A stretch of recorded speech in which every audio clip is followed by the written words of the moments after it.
as if people weren't already mad about MVP, the 2025 Pro Football Hall of Fame class also had a couple snubs. Now, here's what you guys need to know about this. First, new rules were instituted this year, making it more likely that we're going to see smaller classes, and that was exactly the case with the first one. 4 entries was the smallest Hall of Fame class since 2005. It's also the fewest possible members a class can have. This class, Jared Allen, Eric Allen, and Sterling Sharp and Antonio Gates. So obviously not included that was making headlines nationally, Luke Kuechly and Eli Manning. Nationally and certainly locally, though, Mike Holmgren, who was a finalist, was not inducted into this year's Hall of Fame. Crazy. I think it's important that we make the Hall of Fame hard to get into, that it's exclusive. Because when I went to Canton, in 20 or 08, I think at the time there were only like 250-something names there. And if you've been to the Football Hall of Fame, it's not very big. There are about 1,500 players in the NFL every single year. Most of these guys aren't going to play more than 3.5 years, if you're lucky, right? A lot of guys play 1 to 2 years. That's how hard it is to even just stay relevant in the NFL. So to be considered a great in this league, I think it's an honor. And I like that it's exclusive. I want it to be hard to get into. Nothing is automatic. Nothing was wrong with this group, minus I think it's about time Holmgren get in that thing. I absolutely agree. If you're looking for context, I mean, if you are absolutely baffled, floored, offended that Holmgren isn't, nothing I'm about to say will change that. And he was a finalist and in a really important one. I would be curious to see the percentage shy that he came of the 80% admission. But basically, the new process has 3 senior candidates, a coach, and a contributor. And then from that pool, voters vote for 3, and then you have to make 80% to get inducted. So Sterling Sharp, a senior candidate, was the only one of those 5 who got the 80%. Then you know that, okay, well, in addition to having a limited number of people in this specific pool, they have to get 80%.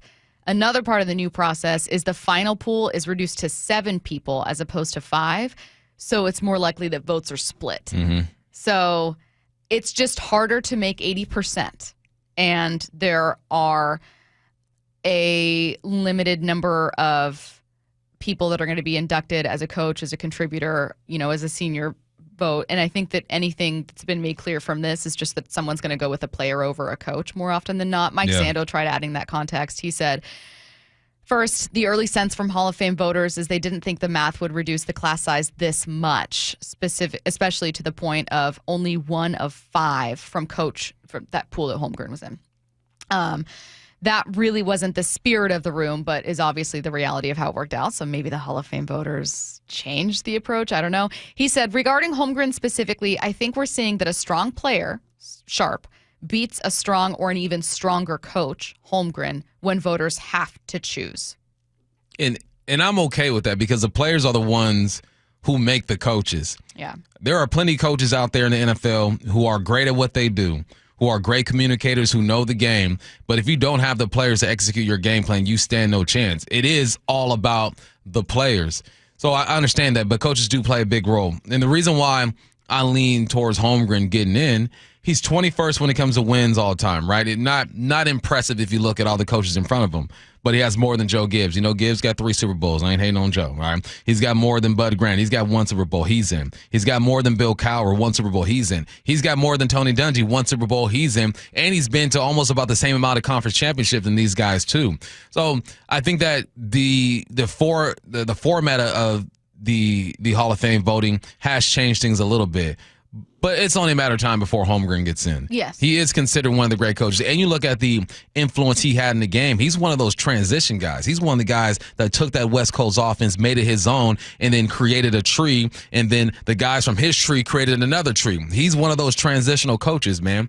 So, put some respect on his name. I know we're from Seattle, so we got a lot of love for him. We are biased, but if you just look at who he is compared to guys who are already in and the effect that he had on the game as far as play calling, the style or whatnot, there's no doubt that Holmgren deserves to be in. I think he's going to get in eventually. Yeah, I think that, it's also hard to have the conversation. I saw a couple people on the Mac and Jacks text line very fairly talking about Holmgren's accolades and resume compared to previously inducted coaches or even contributors. And again, you can't compare it to them, not because Holmgren isn't arguably more deserving, but because the rules have changed. Yeah. So Holmgren is now, in addition to every other player who's going to be inducted, going under a new set of rules that makes it harder for almost everyone, but certainly for coaches and contributors, because they're now part of that same pool. Again, Mike Sando said, coaches and contributors were separated from modern era players initially to help their chances, but by combining them with players, and senior players in this case, and then requiring 80% of votes and voters must pick 3, here we are. You get the smallest class we've seen since 2005, and very, very deserving people. In addition to Holmgren, including, I mean, people were making the case for Eli Manning. I think it's fair that he was left off in this initial ballot, but whatever. Luke Kuechly, like, there were other people that people truly in their hearts are like, this was an egregious snub. But it's just the result of really a voting process that now makes it far more likely that votes are split. Yeah, and I like it. I do too. I like it. I do too. I think the Hall of Fame, I mean, you are immortal. You will live forever in Canton, and I think that it should be difficult to get in. I think that there are generational players and generational coaches that will get recognized eventually, but to be, and especially to be like a first ballot, I mean, that's something special. Yeah. You get in, the biggest snub in my recent years covering football, a first ballot not getting in, is T.O. T.O. should have been in. You can put it any way you want to. He's top 4 receivers of all time in the game. You look at his numbers, but that has more to do with what he did off the field. I think that's something that needs to be checked however you can. I don't know how you do it, but forget the off the field stuff. We're talking about them as a football player. Unless they like murdered somebody or messing with kids or something like that, you just got to leave that stuff alone and look at who they are on the football field, because that's what you're voting for. But this is what happens when humans are involved. And that's what also makes this thing interesting, is because you don't know how one person's going to be swayed, what they value over the next, how they see a coach opposed to a player. Me personally, I'm a player's first type of guy. I think coaches have great influence, but you need that person on the football field. So this makes it interesting. I'm not mad that Holmgren didn't get in. I think he should have gotten in because it just shows how difficult it is to get in, and it should be that way. Last 2 minutes, I'm going to transition to an Eli Manning question for you in a second, just so you know what's coming. But what's also adding another layer to this is next year's class has some really big names. So you want to talk about, it's harder to make the Hall of Fame now. These classes are probably going to be a lot smaller. And next year they're going to be Larry Fitzgerald. Feels like he's going to be a first-year induction. Drew Brees feels like he's going to be a first-year induction. So now we get back to some of these snubs. Eli Manning did not make it this year. He was a finalist. If we're looking at smaller classes, and you're looking at Drew Brees on the ballot now and Larry Fitzgerald on the ballot and a number of other kind of like all-timers, is Eli Manning even making it? How'd you feel about him being snubbed this year? I wasn't bothered at all. Not at all. I remember my first time when you guys had it was you, Jake, and Tom had a show. Yeah. And I came on, and obviously Tom's from New York, right? Or he supports the Giants. He's a Giants fan. And I told him that Eli was not a Hall of Fame type of dude.